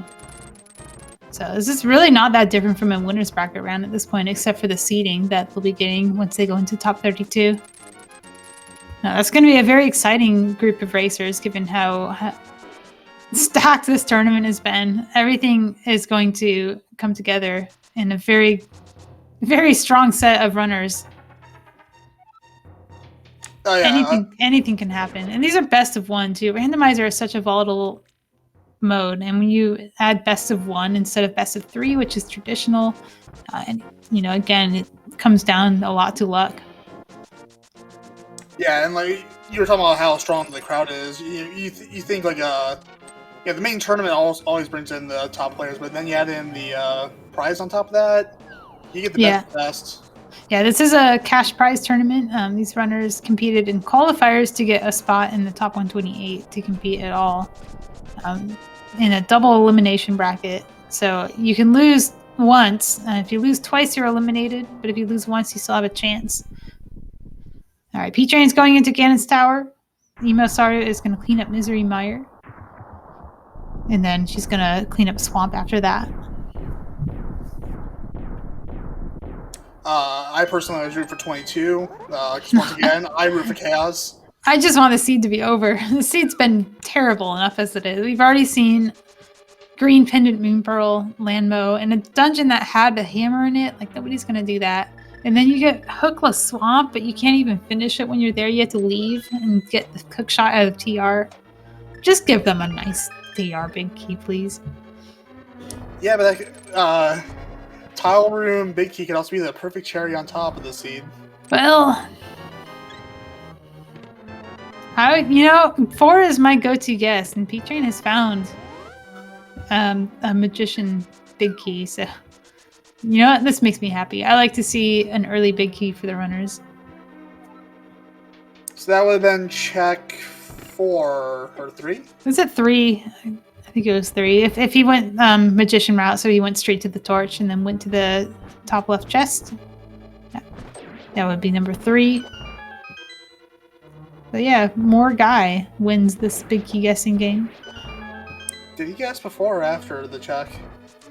Probably before. And remember, we get a little bit of a delay on the chat. It doesn't matter. It's no bot anyway. There hasn't been a bot in a very long time.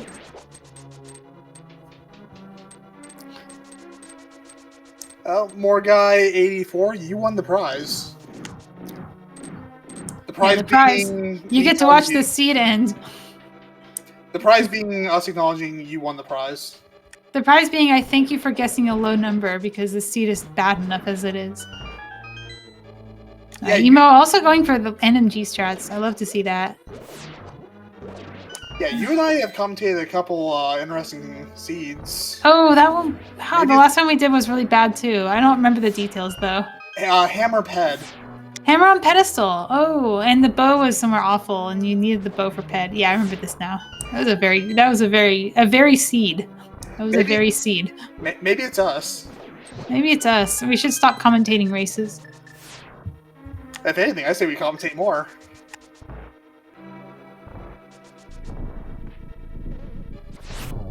Alright, I'll let you choose who to curse next.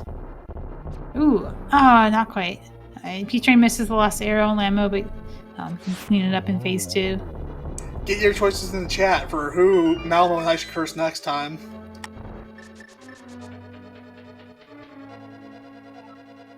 Morguy was just telling us what the check was. You know what, Morguy, I'm going to give you the credit because nobody else checked 3, and I like that you put a low number in there. Of course, the real winner would, I guess, be Charsu Bao, who guessed 2. Thank you for guessing low. I appreciate it. P-Train is just tearing through this gauntlet, though.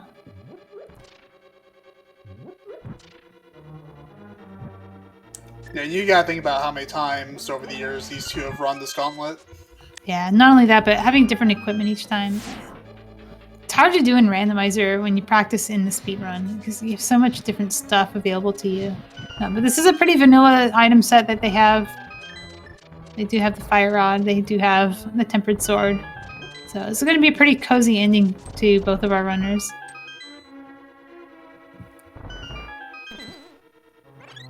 They even have the powder. They can powder and get a magic refill. They deserve it. They've been through a lot in the seed.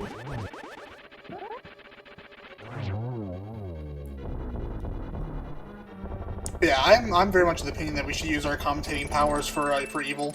Oh, no. An angel on the shoulder.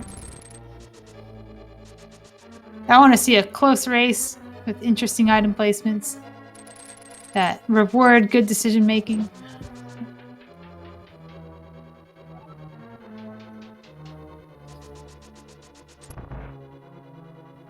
Alright, P-Train heading into everyone's favorite geometry teacher, Agatu. Shrugging at the door. Because apparently he doesn't have arms to pull with. It's worth noting, I think he made this sprite. Am I not mistaken? He made this sprite. It's the bobblehead sprite. That would make sense. If you want to play as the bobblehead sprite, you can find it yourself. I don't know if it's on the site, but you can find it in the sprites channel on the Discord. Emo, it looks like she is going for fast one cycle.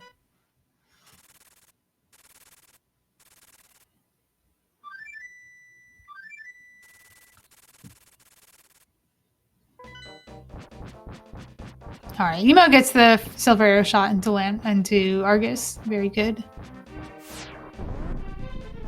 And P-Train heads into Ganon's tower as Emo collects her last crystal.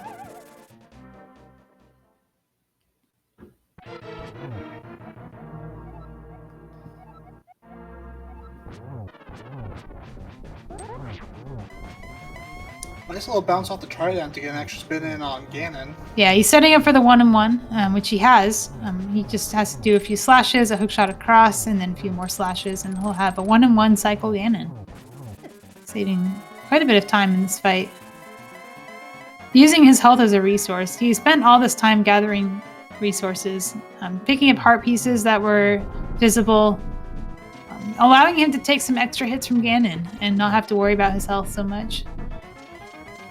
Yeah, because once you get past phase 2, it's by far the worst is over.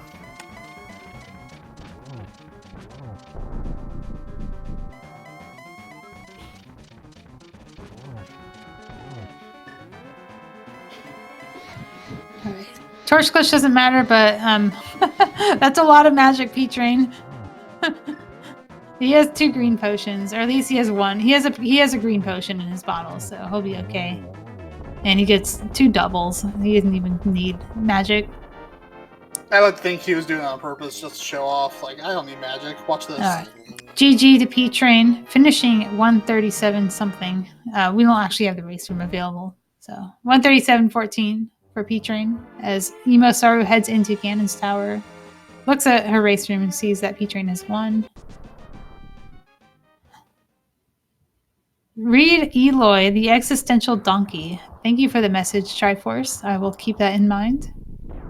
Eloy.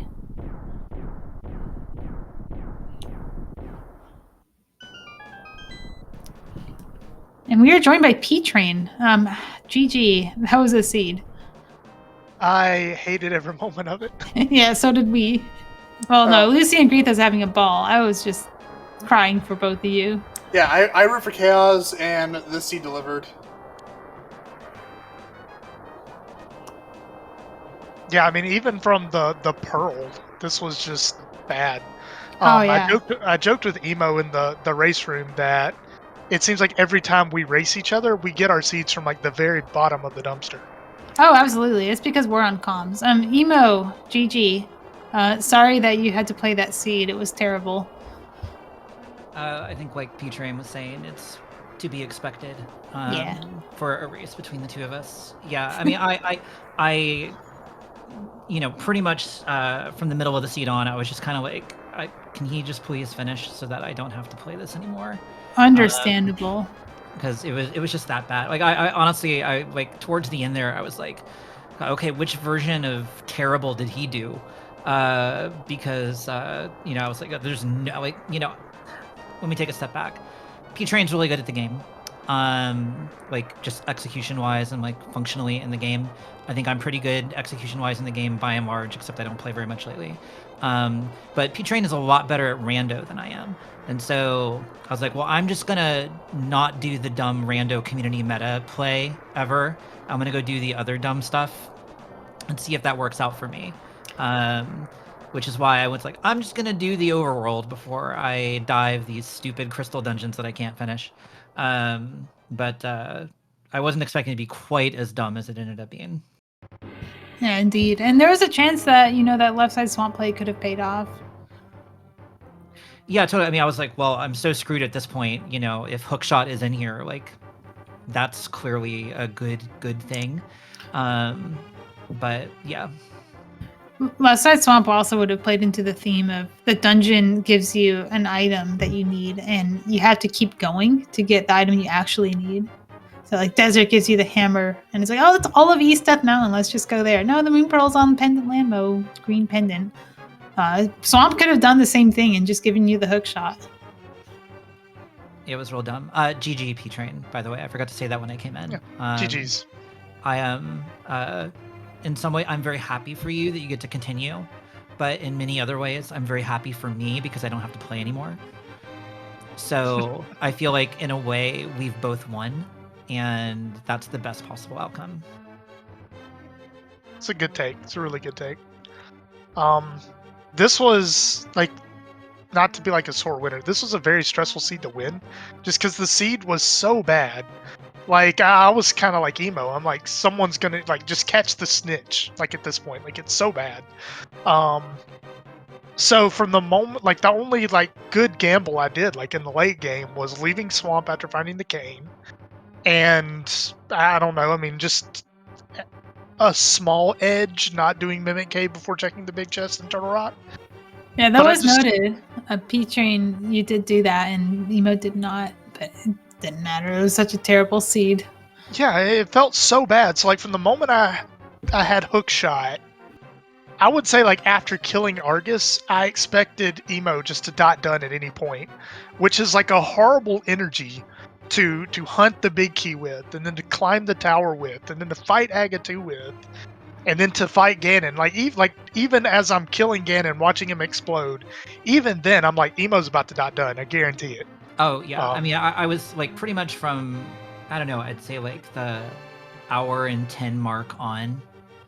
I was like, he's gonna dot done any second now. Like it was totally possible, and I was like, yeah, I don't know. Like honestly, all it took was like, if I'd have listened to like the dumb crap that Solsky says, right? And been like, just go to Swamp, Forehead. Of course you go to Swamp. Like, why wouldn't you ever go to Swamp in this situation? Then of course you do it. And then he's like, why did you go to Swamp? That was a really dumb play. But if I'd have just listened to my inner Solsky in my head brain for a minute, like, it could have been great. Could have been a fantastic seed. But as none of us actually have Solsky, whatever it is he has, and for the better, sadly, we had to do what we had to do. Yeah, like I couldn't ever justify a hookless swamp dip. It didn't make sense. Yeah, I don't know when I could have done it, honestly. I just always had slightly better stuff to do until it was the actual last thing to do. And even then, I wanted to clean up. I was actually talking with some runners that I consider to be pretty good at the game, and we were talking about Skull Woods without a fire rod. And one of them said that with hammer and mitts, they never ever dive Skull Woods. Which for me, I just kind of consider Skull Woods overworld. I don't really feel strongly one way or the other. Usually, I dive it. So I dove it, and because of that conversation, I felt like it might have been slightly against the meta to dive Skullwood, so I felt really good about the Bombos medallion. But I also kind of put in the back of my mind that if you have to make a decision that sucks, and Fire Rod was fairly convenient, you need to come back to Skull Woods first. Because if your opponent is playing with the meta, they skip Skull Woods. Fire Rod's in Hype Cave, so Skull Woods is more attractive to them because they're going to have 2 items rather than 1 item, in the back. So I actually, when I got to the Dark World, I started at Hype Cave. So, because I was like, well, I have mitts, so I can just dash all the way around and do the whole loop and see what I want to do, and like have time to think about it. So, but I'm like you, just FYI. Like I basically just treat the front of Skullwoods as overworld. Like I've just always done that. So we're both playing the us meta by playing against the meta, which actually would have been the meta in this situation, I think. So yeah. Make your own meta. The meta is whatever you want it to be. Adopt the one and done. Walk into the Skullwoods, open one chest, and leave. I don't know about that one. That one. Take your map and go. Yeah. Oh, no. If it's a map, you have to keep going. But if it's an item, you leave. I actually thought you were going to do that with the Bombos medallion because it was required. It wasn't good, but it was required. Yeah, I didn't like going back to Skull Woods for the 1 item, but it felt like if Emo had put that off and came back with a Fire Rod, I just felt like that was a liability to leave that on the map. And at that point, it was 1 item in Skull Woods, 1 item in Hera, Pyramid 2 Catfish, or Hookless Swamp. And all of those decisions suck. So let's do Skull Woods, then let's clean up the overworld and hope that Emo also last located Hookless Swamp, because nobody wants to do that, Anybody who does is I don't lying or something. Like I don't understand humans who would not last locate Hookless Swamp in that situation. Like I mean, this was one of those seeds that I hate too, where the world was like actually super open, but in like the least convenient way, almost immediately in the seed. Yeah, Pearl was trash. Yeah, and so it was like it's like this is my worst nightmare. Like, why are there so many things that I can do right now? I hate it. Like I like because when you can do everything, like, the weird thing was like you could get through a few dungeons, right? But because of the item spread and what was available, like there was no way I was going to go into ice before flippers. There was like, hookshot was weird in the seed, and so there were things that were like, swamp was like extra unattractive, and like just I don't know. There's just like a bunch of stuff that was going on that was like I hate everything about the seed from the minute go.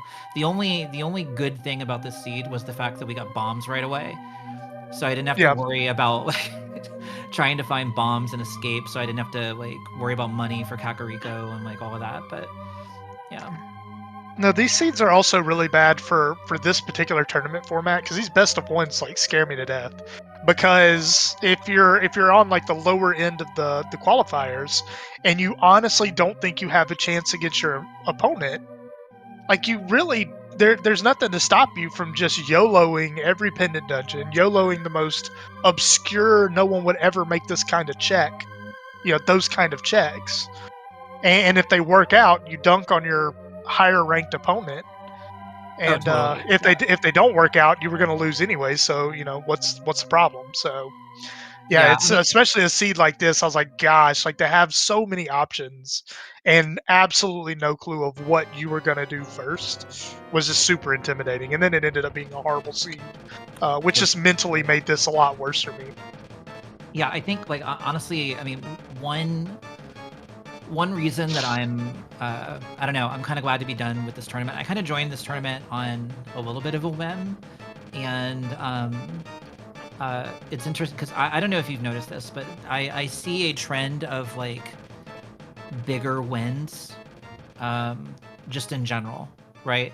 Like it feels like the 1v1 format in this game is just getting more and more. The victories are getting more decisive on average. Like there's still some really close ones, but it feels like more and more it's like some choice in the middle of the race, and it ends up being like a mini minute blowout. Not like crazy blowout, but I don't know, that the fact that it feels like the swing is a little bit wider than it's been historically, combined with the fact that it's a like best of one format, combined with when you get a seed like this where you have like way too many choices, right, to make any kind of super duper inference about what your opponent's going to do, like especially in the mid game. I don't know, it's scary and nerve-wracking to like run these kind of seeds in this kind of format. It's just I don't even know how to process where you might be, because I could imagine 5 different totally valid places where you could be right now, and they're wildly different. Yeah, like not to say that execution doesn't do anything, but it's very much like if you don't win this next poker hand, you're out of the tournament. You know? Yeah, totally. The best thing you can do in that situation is just play your best game and try to keep a cool head. And what happens. Yeah, for sure. I mean, I think, there was a time where you sort of could reasonably be a person who, like, got upset at the results of a rando match. Like, those days are long done. Like, if you are the type of person who actually is going to be super duper invested about whether you win any arbitrary rando match on anything other than just like a massive execution difference, like you're just setting yourself up for disappointment. Like it's just not that game anymore. It's you're gonna win and lose hands. Like it's gonna the poker metaphor or analogy or whatever is really a good one, because it's very much like that. Yeah, it comes down to the community as a whole has gotten so skilled that you can no longer rely on execution when you're playing against the top 128 in the community.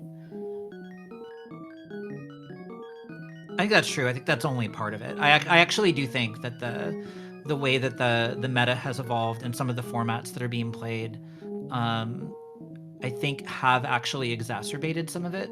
I think it used to be that because the logic and the item placement algorithm was actually slightly more predictable, you could more reasonably assume that there was an intelligent path that a high-end player was likely to be taking.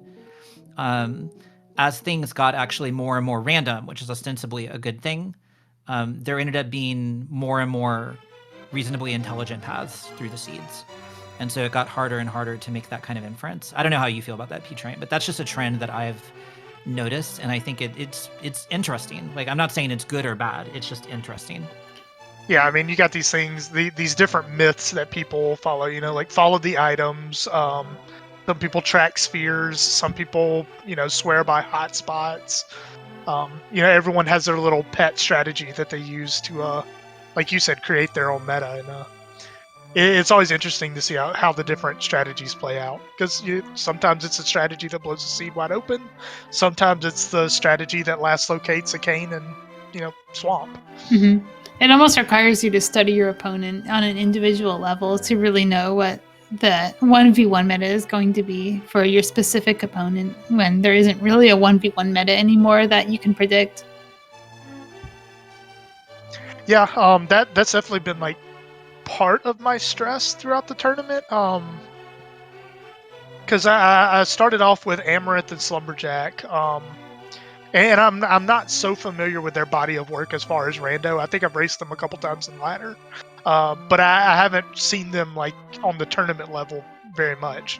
But of course, last week I raced Illis. He's a runner that I respect, very good in the community, always has pretty good tournament results. Emo's the same way, good runner, good tournament results. And I'll go up against Zelga, who's one of the top runners in the community, like consistently top of the ladder.